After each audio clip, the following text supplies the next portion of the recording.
Have you seen that change in the last few years with AI? I mean, I have a view on a lot more stuff thanks to AI, so I can't blame you. The Singapore Academy of Law introduced an AI-powered career coach app. Artificial intelligence can prepare the entire record for you. Artificial intelligence has the ability to analyse massive amounts of data. How do you, like with junior lawyers or people in your team, those that are maybe still quite risk averse, how do you encourage them to take that commercial approach? What are the primary objectives? Like, how would you set that out for a people team, and what types of things take up? I would never say, don't raise that risk. Because actually the job is as a backstop on this sort of thing. So what advice would you give to someone in that position? No one manages your career as well as you do.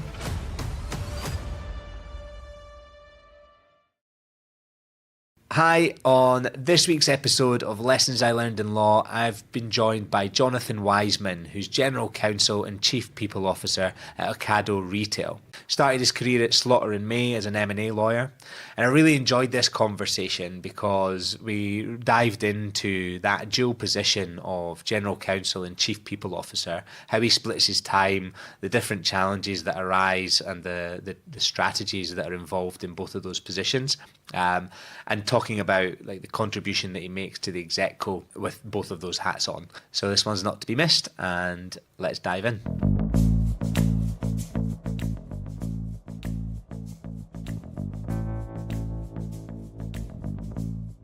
Just a quick word from today's episode sponsor, Wordsmith. If you strip it back, what does an in-house legal team actually do, basically? I've heard it a lot from guests over the years. Its primary function is to help the business make money or meet its commercial objectives. And that might be helping the business make money faster. And it also makes sure that it doesn't lose money. So Wordsmith is built around exactly that. It's an AI platform that's designed specifically for in-house legal teams. And it handles the routine work at scale so that your lawyers can focus on the judgment calls that actually matter. Like 90% of users that have a license for it are on it every single day. I've seen it firsthand and hear it all the time. Rave reviews from clients and prospects alike. BT, Trustpilot and Deliveroo are already running on it. So if you want to find out more, head on over to wordsmith.ai. Hi Jonathan, welcome to Lessons I Learned in Law. Nice to be here, thank you. Thank you for coming in a wet rainy day in East London. I got absolutely soaked on the way, but thank you. I'm dry from the waist up. Yeah, exactly. It's good, well positioned desk today, to be fair. So yeah, thank you for coming in again. So we'll just start. I've given an introduction as best as I can, but if you could jump in and tell us where the company that you're working with and your role there, gives a bird's eye view of that position so far. Sure.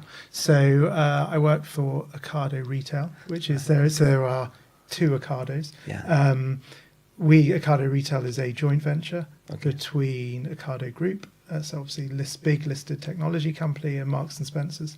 Okay. Everyone knows who they are. Mm-hmm. And we are sort of the retail JV, so we have the exclusive right to sell M&S food online, which we sell alongside regular supermarket shop branded products. To households throughout England and Wales. Right. And so about 3 billion turnover. And in terms of colleague base, we're about 700 colleagues in Hatfield in the head office, and a customer hub in Sunderland of another 300. Right.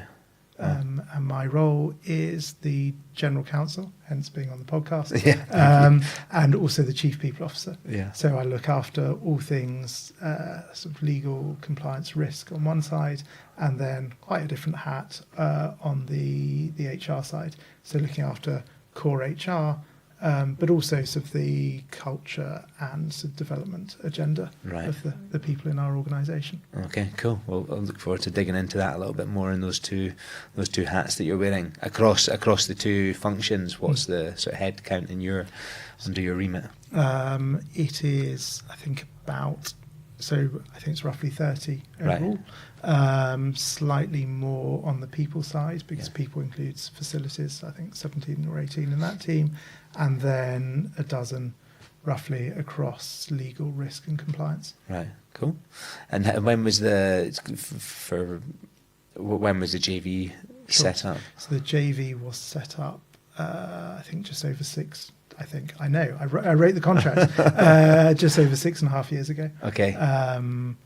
Yeah, so up until that point, obviously everything Ocado sat within Ocado Group, including the retail business, with a sourcing arrangement through Waitrose, which now feels like a distant memory.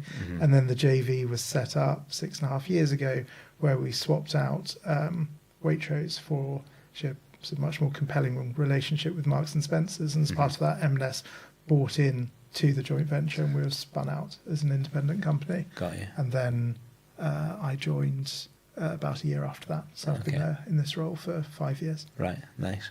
So what does it, sorry, I know it's not the same business, but the Ocado Group, so what's it separate? Like, how does it Ocado Group is, so we started off at one company, as one company, and Ocado Group had developed incredible warehouse technology for picking and packing grocery orders, and then the software platform, so the website and all the ordering systems and the routing systems and so on. And so that sat alongside the retail business, and the spin out was to put all of the retail business into the JV, so actually selling to customers.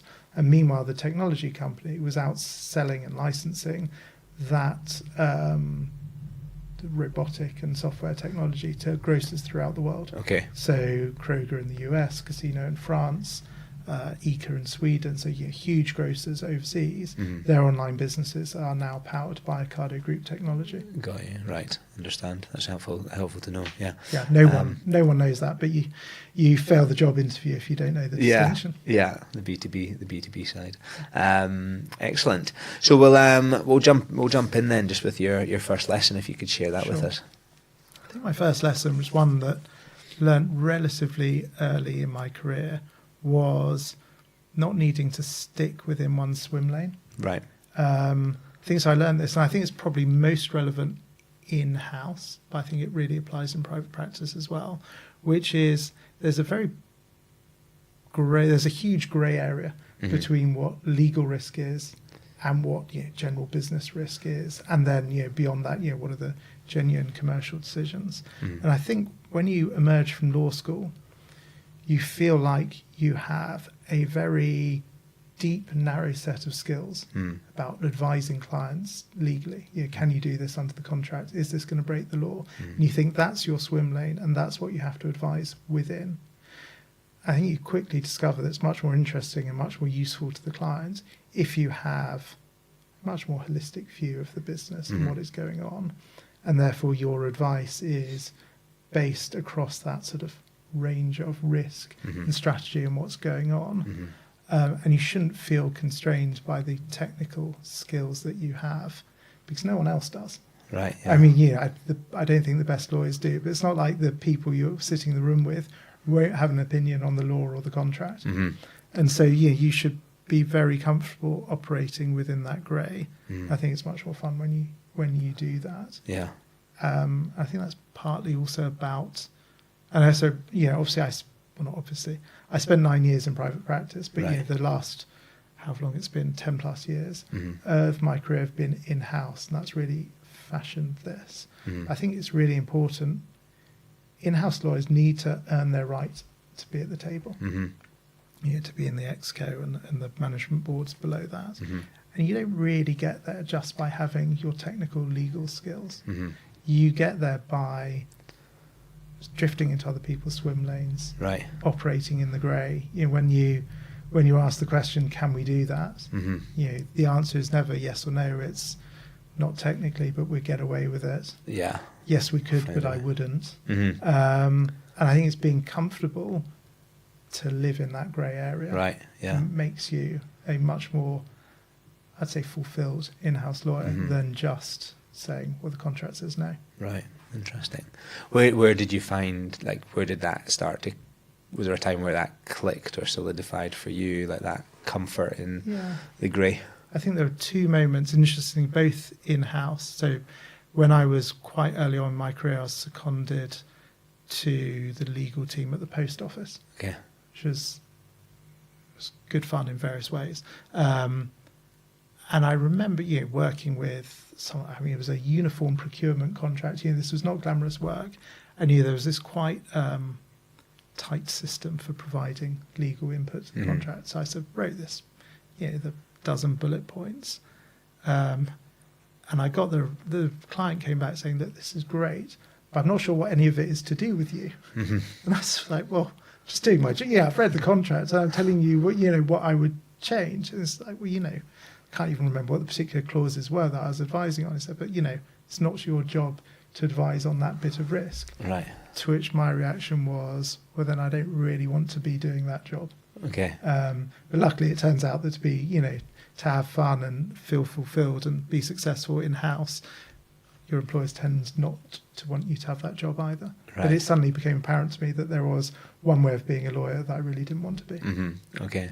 And then the other time was, so I mentioned earlier how, who Ocado Group are, and that's of international sort of technology licensing business.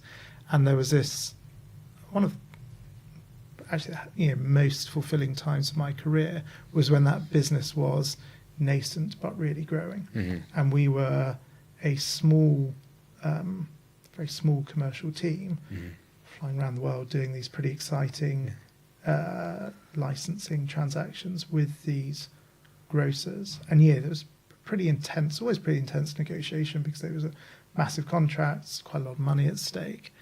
And it's an awful analogy, but like at the end of Animal Farm, and they look from the pigs to the people and the people to the pigs. The people in the room would look from me to my commercial colleagues and vice versa, and you couldn't tell which was which. Okay. And actually, I knew, if there was a deep question on how the contract works, or termination rights, something like that, that was where I had to have deep sector knowledge.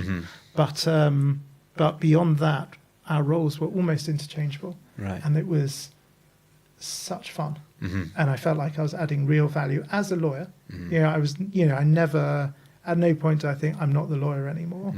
But as a lawyer, adding real value at the, at the cutting edge, at the cutting edge of business. And it was just, for a sense of real fulfillment, it was immense, or certainly worked for me. There may be other people who wouldn't like that sort of thing. Right. So I think the Animal Farm analogy is terrible. You can decide. No, I like it. You can decide whether or not to keep it. We were neither the awful farmers nor the pigs. But. I like it. It's a good, the sort of the flip between the two. Yeah. How do you, like with junior lawyers or people in your team, those that are maybe still quite risk averse, how do you encourage them to take that commercial approach? So I think there are a couple of things. I think on the one hand, you're right. I would never say, don't raise that risk, because actually the job is as a backstop on this sort of thing. And the lawyer's job is sometimes to ask the annoying question that people roll their eyes at, because, they are on that fence protecting us. And then I think it's just always asking themselves, or I will ask them in a safe space, what is the worst that's going to happen? And I think actually just roll through the scenarios of, does this really matter? Right. And then scenario planning, working through all of that, and then it becomes, it sort of becomes obvious, but knowing that they have the license to do that, and that actually, even for a junior lawyer, as one gets older, you forget what a junior lawyer actually is. But if you're, say you've had 5-6 years in private practice, and then you've come over to Ocado, 20 years on, to me that's still a junior lawyer, but actually it's someone with huge experience. Yeah. And they'll often be working with a colleague who has less commercial or business experience than them, even though they're in a commercial role. And so knowing that they actually have something to bring here, and that they have a sensible commercial brain just as much as the person without the legal job title does. And so trusting themselves, but never being afraid to speak out. I think it's really important not to forget at the same time, don't forget your role, and you do have a really important skill set, and that's the skill set you are being paid to bring. Yeah. You just need to temper it with everything else that's going on out there. Yeah, got it. And there's a couple other things that come from that. Like you mentioned about having a seat at the table and lawyers earning that seat at the table. Do you think that differs from other functions within a business? Like, are there any that are exceptions to that rule? Because it's something that's commonly, I guess, spoken about at legal conferences and earning the seat at the table or getting in the room. But I think are there business functions I think it does differ. I think there are some functions that have their seat at the table, frankly, as of right. Obviously the CEO and CFO. It's a bit weird if your chief commercial officer isn't on the exco. A bit weird if chief customer exco. But actually, there is no lawyer has a right to be on the exco, and you can make lots of. And I'd say actually with my other hat on, with my CPO hat on, no HR professional has a right to be on the exco either.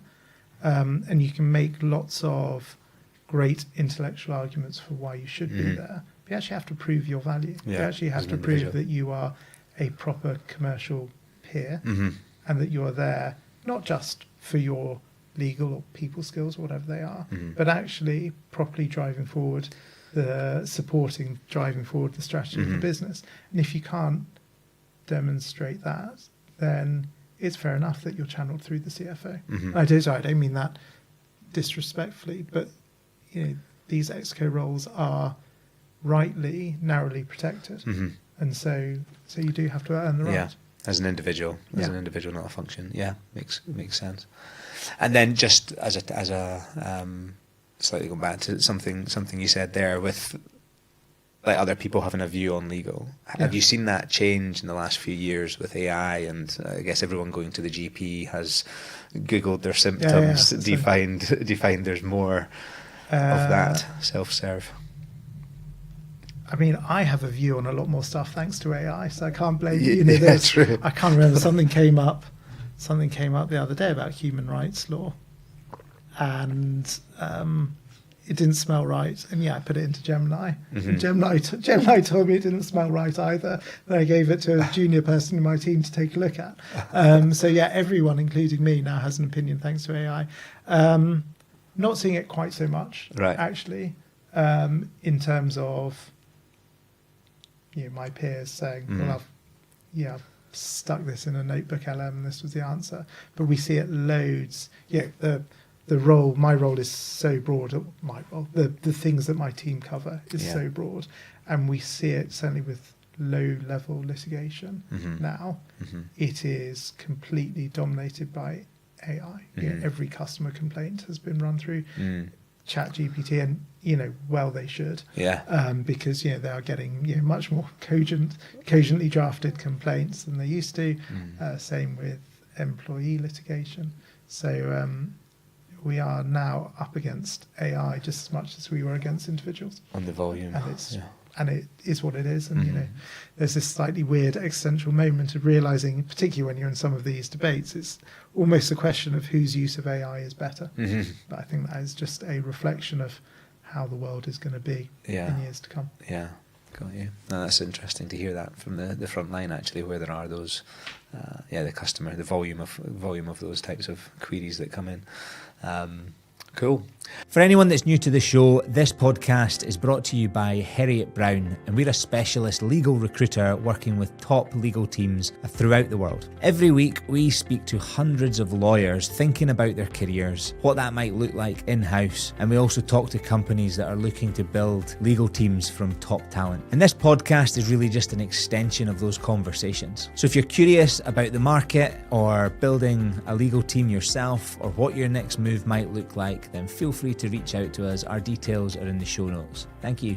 All right. Well, we'll move on to lesson 2.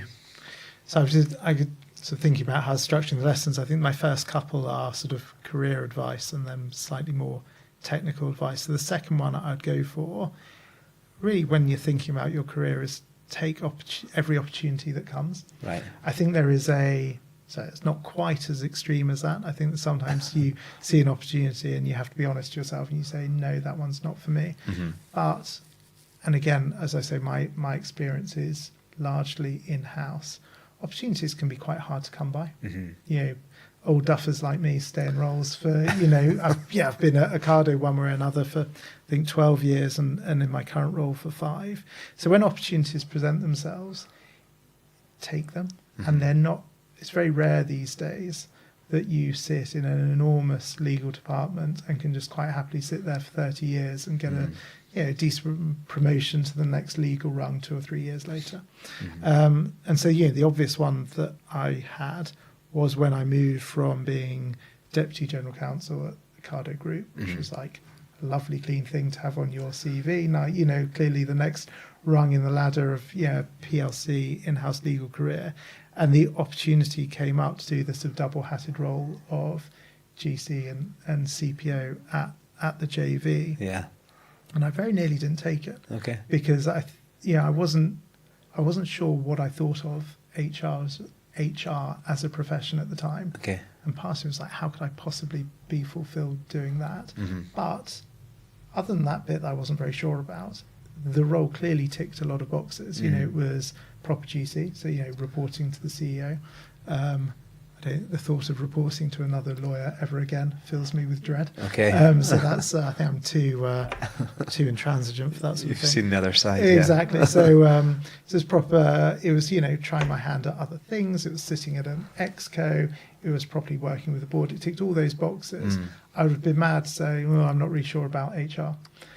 So I'm pleased. After several months of umming and ahhing, I did take the role. I was very lucky that I had the freedom to and ah for a few months. And I've never looked back.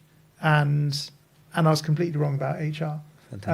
In that it turns out it is an incredibly demanding, intellectually stimulating profession that exercises parts of my brain that legal and compliance don't. Okay. So I don't say, I'm not unfulfilled by doing legal and compliance, but I've learned something completely new. Right. I think I'm a much better executive as a result of it. I'm a much better manager as a result of it.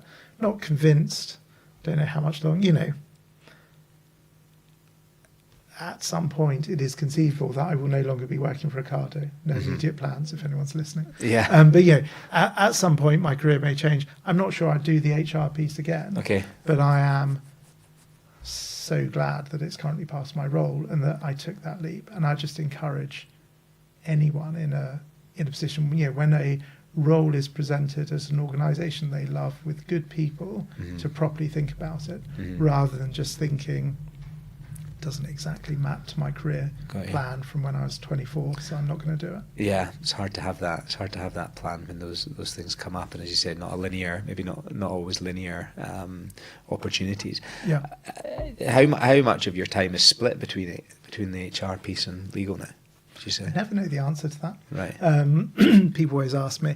I mean, the glib answer is roughly half and half, but Right. it depends on it. It really depends on day to day. Sometimes there's a huge HR project on and I do nothing else, and I glance at what the legal team is up to or is in my inbox in the evenings, or vice versa. Okay. I think the one thing that I find very interesting, if you asked me in the moment what do I spend more time doing, I'd probably say people. Right. I think if I kept a timesheet, it would be much more even than that. I think the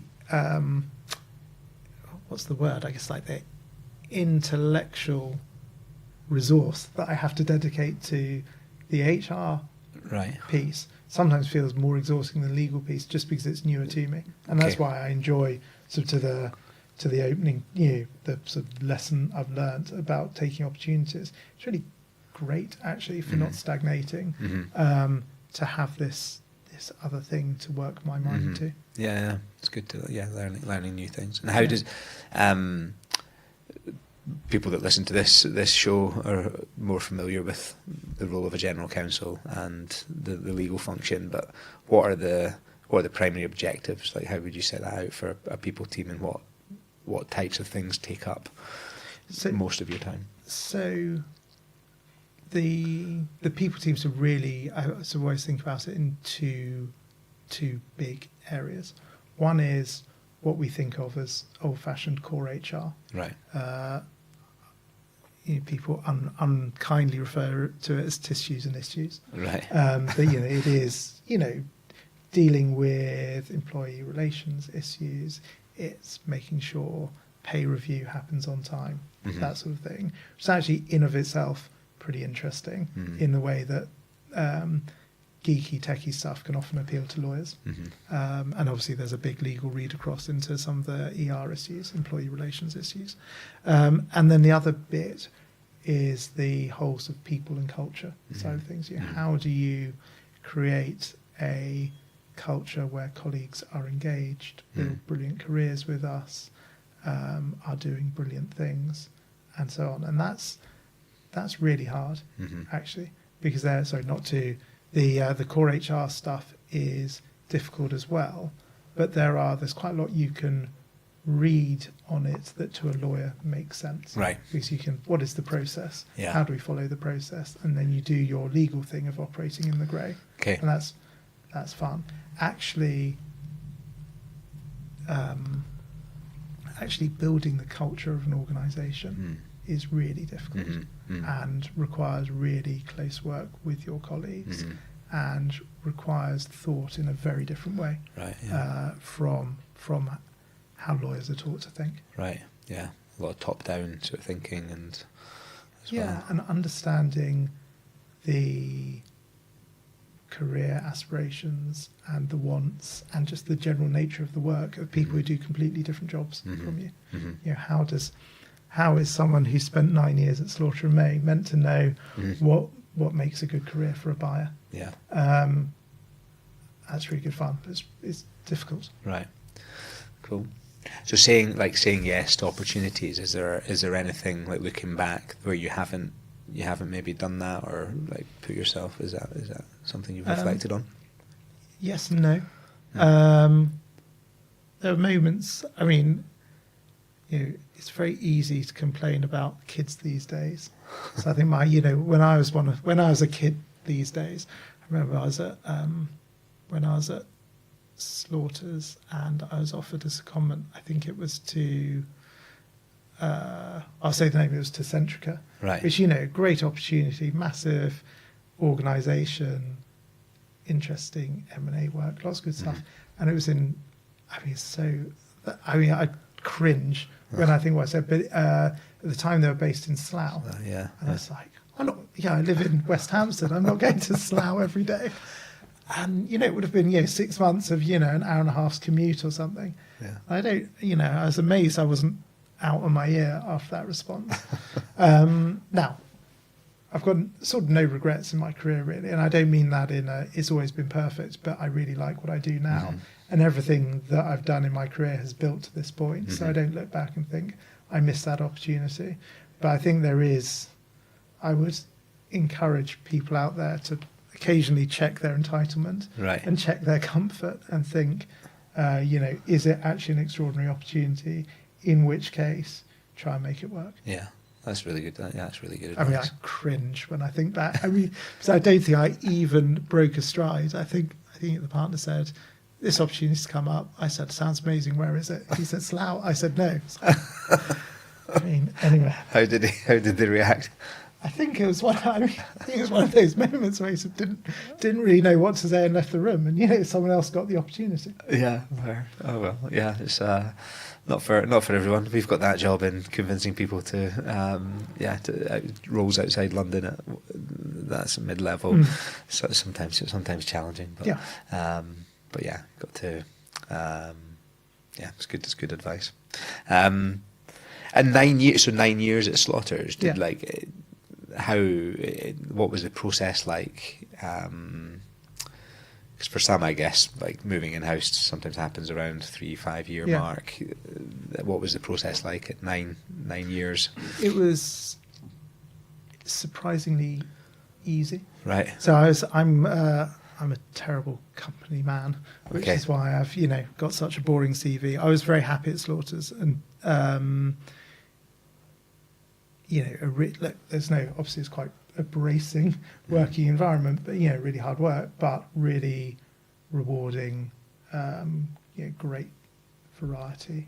All the cliches they say about it. True, working with great people, working with great senior people, huge variety, public, private, M&A, insurance work, but also quite a lot of commercial work, as it happened for Ocado. Right. So I'd had quite a long, I'd worked on the IPO, I'd worked out on the few fundraisings, and then their first sort of technology outsourcing transaction with Morrison's. So I knew them really well. I knew the team really well. And so when I moved there 12 years ago, whatever it was, it felt quite seamless. And there were things that I thought would really bother me, like not having my own office, which I got over within a minute or two. Right. So all the and I think just culturally, it really appealed. I mean, they're culturally very different places, right? So it's very, certainly when I was there, it wasn't quite the cliche, but it is a serious city organisation. Ocado, very entrepreneurial, quite flat structure. Big open plan office. Anyone says anything to anyone. But I did find it surprisingly easy to settle in, probably because I knew so many people there before I joined. Right. And how did that conversation come around to for them to poach you? I think it's about the only active career decision I've ever made. I think I'd realised it was sort of, I was at that point at Slaughters where it was kind of, one never knows if I would have made partner because I wasn't there when the decision was made, but it was sort of at the point of, do you want to spend another 20 years here or not? So decided not. And as I say, the probably the only sort of active thing I've ever done, obviously I knew the GC at the time, Neil Abrams, who recently stepped down, pretty well. And I said to him, I think I'm ready to go. Do you have a job? Yeah. And luckily he did. Yeah, excellent. How would you, so what advice would you give to someone in that position? Because I think it's like a lot of the candidates that we'll speak to, if you're asking them their dream move, then it might be to one of their clients. But in having that conversation, then I guess there's a line you might feel you're overstepping. How would you suggest someone could engineer that? Like if you're in that GC position now and an associate or someone I would give you a tap. Don't be afraid. Yeah. I think no one manages your career as well as you do. I think it was probably ever thus, but I'm sure you say the same thing to candidates. It's so many opportunities come through one's network, and so you should use that network. And people are normally only too happy to help. And if you have the conversation you should have that conversation. You should feel completely emboldened to say, "I've loved working with you. I'd love a job like yours. Do you have any?" Truth, the answer may well be no. Budgets are quite tightly controlled, but also we know lots of other people. And so I think it's just a really easy segue in. And people are really, I don't know if it's an English thing, I think people are really reticent to say, actually, I'd like to move roles. And so because people don't say it, no one's going to come up to you and say, I know you've never mentioned you're interested in a role, but something's come up. So let people know. I wouldn't necessarily put the big green roundel around my LinkedIn profile. No. I think it's fine to have these conversations. I think it's also fine to say, I'm really happy at the moment, but obviously there might be other things out there, and if they do, I'd love to know about it. Yeah. I don't think no GC or no senior lawyer or no manager should shy away from career conversations with people in their teams or people in their networks. Yeah, no, I think it's good. I think it's good advice. This is using the network, even just as you said, asking, how did you make that move? Then it signals. It might be a softer way of signalling that you're at least notionally interested. One frustration we hear time and time again from the lawyers that we speak to, whether they're candidates or potentially passively interested in the job market, or they're managers or people looking to build legal teams, is that traditional job boards, including LinkedIn, there's a lot of noise, but the outcome is often below optimal. We speak to hundreds of lawyers every week, and although we can't directly help and place place them in a new position each time. We find that our ongoing impact can be much greater than that. And inside the Lodge, we've created a brand new platform that's there to connect very good and talented lawyers with fantastic opportunities directly. It's essentially jobs for lawyers advertised and sold by lawyers, all within the Lodge community. So if you're interested in finding out more, this is currently in beta version, then head on over to the link below or shoot us a message and we'll send you some more details. Thank you. All right, well, we'll jump to your third and final lesson. I think, so sort of going slightly more technical now, is how best to explain this. I think the thinking as a commercial lawyer, the best deal, what you think technically is the best deal, is not always the right deal. Right. And I think it's taken me a long time to get there. So there's something, particularly when you start in M&A in private practice, as so many general counsels do, it's quite a gladiatorial experience, right? You know, it's like the ultimate divorce, right? Where you've got two commercial parties who need to tear strips off each other because this is their last chance to do so, right? Once you've bought the company, if you've bought the asset, that's it. Yeah, there might be a 2-year warranty period or whatever, but basically you're done. And therefore you fight every point tooth and nail, and you basically walk away afterwards. It can be quite dangerous to apply that to, you know, in-house to long-term commercial contracts, because actually you've got to work with each other day in, day out after that deal is done. And therefore your goal as I think particularly as the in-house lawyer, because you almost want your outside counsel to make sure you understand what the ultimate position is for you on every point, is then to use your judgment and say, no, actually, for this to be a successful long-term relationship, we can't have a liability regime that means the service provider is never liable. We can't, you know, have a service level that never kicks in, because it's just going to create bad feeling in a relationship that's meant to last 10, 20 years.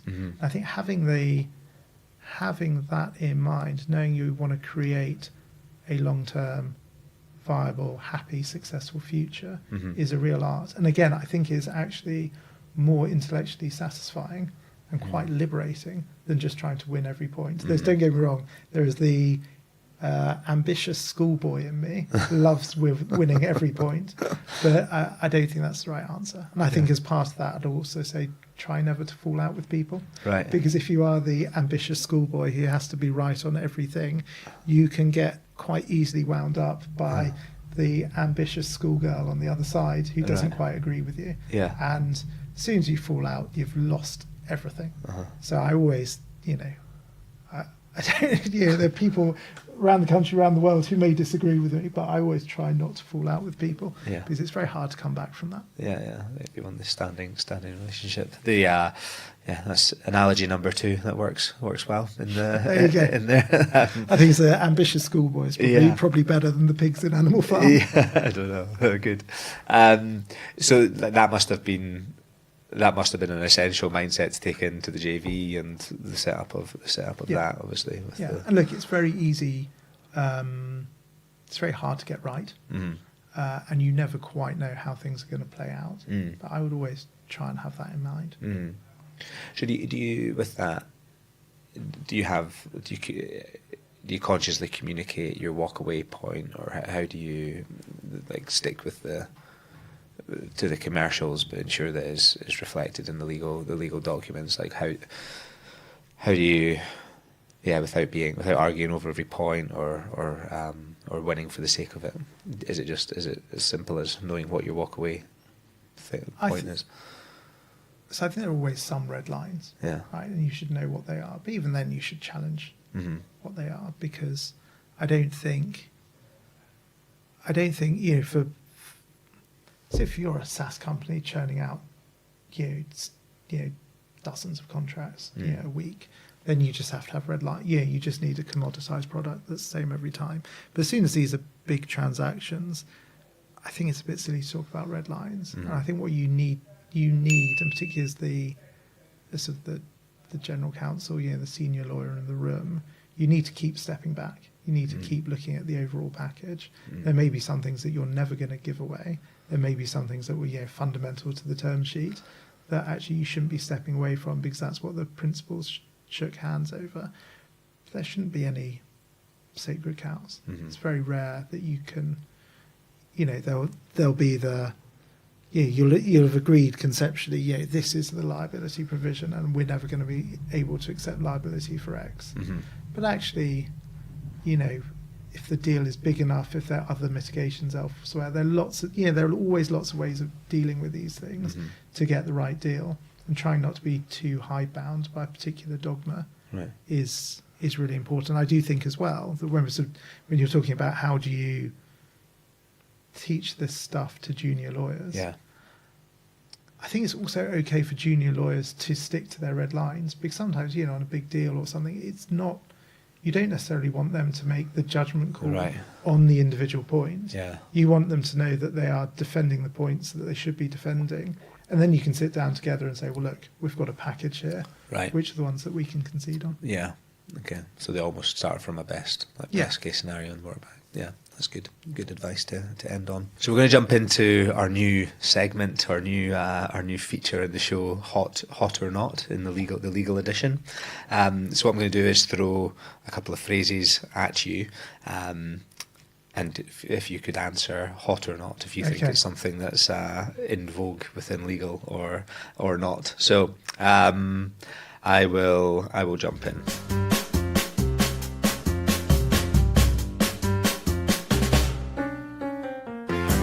Like GCs who say we need to be brought in earlier. Hot. Always hot. Always hot. Any reason why? Because the earlier we know about stuff, the better we can advise. Okay, yeah. And the last thing you ever want to be is the GC or the legal team holding something up, saying no at the last minute. Yeah. It's just lawyers who say that AI won't change their job. Not. So how have you seen it impact so far? I mean, there is, like I mentioned earlier, the constant exchange with external litigants using AI. But there are so many currently relatively straightforward tasks that are speeded up and ultimately done better by using AI. An example just yesterday, for various reasons. This is, sort of slightly across HR and legal. We needed a new conflicts of interest policy. Okay. And I want it this week. Right. We slightly missed the timing. It was like, I just want it done and get it out there. In the old days, some poor lawyer would be, burning the midnight oils to get it right and then making sure they dovetailed with the people team. I just said, the legal director dumped everything into Gemini, with the lead on the people team to make sure we've got everything needed. From that perspective, dumped it into Gemini together with a precedent of what our format of our policies look like. That work probably took her 15 minutes. I took half an hour to review it. And it's done. Now, possibly not, if you'd had an army of lawyers and HR professionals sweating over it for a couple of weeks, it might have been even better. But this is absolutely good enough. And it took an hour of our time. And so anyone who thinks, particularly in-house, I can't really speak to private practice, but anyone who thinks that isn't the right way for an in-house team to work, I think is wrong. Where done's better than great, right? And I think where you're going to private practice and you're paying for excellence and expecting that, then I guess the standards change. But I agree with like my LinkedIn newsfeed, everything, all the legal press and everything is obviously drowned with legal tech and AI. And I've had clients and people we speak to bemoan the number of phone calls, etc. they get pushing the product. Is it the same? Like, does that level of product exist within the people side of things? Are there a lot of products? What you see slightly more of. Sorry, and yes, there are lots of products. I think because HR, particularly to sort of the core HR side of the role, has a lot of processes. And so then AI is, or should be, extraordinary at automating those processes. So, we are implementing a new applicant tracking system at the moment that, that is completely AI generated, that will help generate the JD, will sort of sift through LinkedIn, will help the hiring manager look at CVs. It doesn't do the sieving of the applications for them, but helps them on their journey. All those things. I think there are a lot of processes in HR that are massively enabled by AI.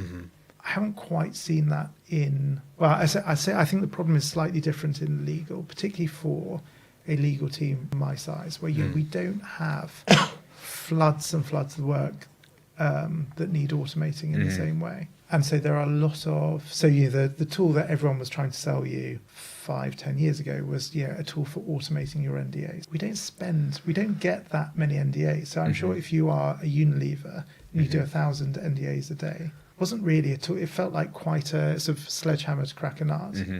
So we've never sort of adopted that sort of thing. And then, the tools that are available for free can actually be used really effectively to do 90% of that job anyway. So I actually think the sort of HR AI tech is much more embedded than legal tech is. That said, I haven't spoken. This is not an empirical survey. This is my experience of what works at Ocado. But we are using a lot of AI, but not in the way that legal tech providers would like us to. Right, got you. Well, it's it's a changing landscape, isn't it? And everything's constantly new iterations and being able to use cases and what have you. And I guess legal is always it's a risk averse industry, so the adoption. But I think we are. I think I completely get why that's the case in private practice. But I think AI is a great tool and should be used as a great tool. I don't think it's a substitute yet for the people. But if I want to know, what does contract X say about Y? Gemini can read that contract and give me a decent answer. I'm not then going to just give that answer as my advice. I'm going to check the answer, and it helps I know the contract quite well anyway. But as a starting point to save yourself the first half hour of work, it's great. And then finally, in hot or not, so legal being the moral conscience of the business. Oh gosh, I'd say not, but maybe it's because of the culture of the people I work with. Okay. That I don't feel like I'm the only person standing on the line keeping us all out of prison. I think I work with a pretty upstanding exco who want to do the right thing. Nice. I mean, I do. I think what is important though is remembering, because one could find oneself in slightly compromising situation. I haven't. Yeah. But you do serve that role. You do owe professional duties as opposed to the directors who owe fiduciary duties, and you do have a role that lets you take a step out and say, actually, we shouldn't do that. I've never been in that situation. Right, good. I've never felt that needed to be my role. Need to be exercised. Okay, cool.